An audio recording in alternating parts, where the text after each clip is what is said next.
Aujourd'hui, on n'a vu Jamais contente.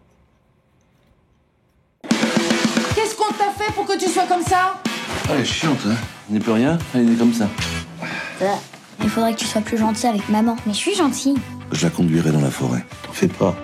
Elle trouvera ses petits cailloux. C'est ça le problème, elle trouvera ses cailloux et va revenir. C'est une jeune fille qui s'appelle Aurore, qui est pas très bonne en école. Elle a un problème d'attitude et elle est, si vous me permettez de le dire, très chiante. Elle redouble cette année. Clairement, elle n'aime pas ça à l'école.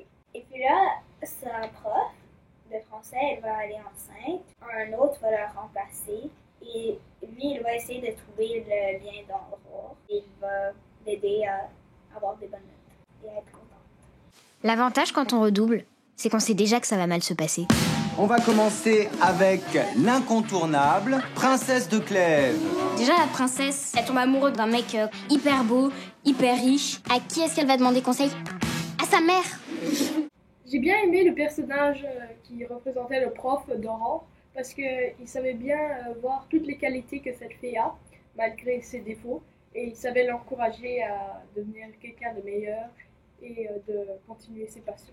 Le personnage d'Aurore est très différent des autres, puisqu'elle est très rebelle. Elle essaye de prouver à tout le monde qu'elle est méchante et qu'elle est tough et qu'elle est bonne en tout et qu'elle s'en fiche carrément, mais en fait, elle est très sensible et elle s'en fiche pas du tout. Ce que j'ai trouvé très intéressant dans le film, quand Aurore va dans un groupe pour jouer la musique qu'elle joue, ça lui représente vraiment parce que c'est comme du rock, c'est comme un peu du heavy metal, et ça lui représente vraiment parce qu'elle est une vraie rebelle.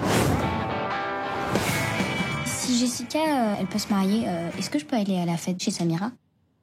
On cherche une chanteuse. J'ai pensé à toi. Moi? Je suis nulle. Moi, je te trouve formidable. Tout ce qu'on me demande, c'est de chanter. Pour pouvoir les chanter, faudra que je sente les paroles. Moi, je dirais que l'âge idéal pour ce film, ça serait de 10 ans et plus, parce que c'est vrai dans le film, il y a des scènes plus difficiles à comprendre et à voir. C'est un film qui parle de l'adolescence, puisque Aurore, elle a genre, je sais pas, 14 ans.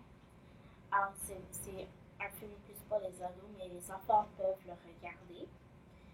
Ça dépend tout à fait aussi sur la maturité de l'enfant.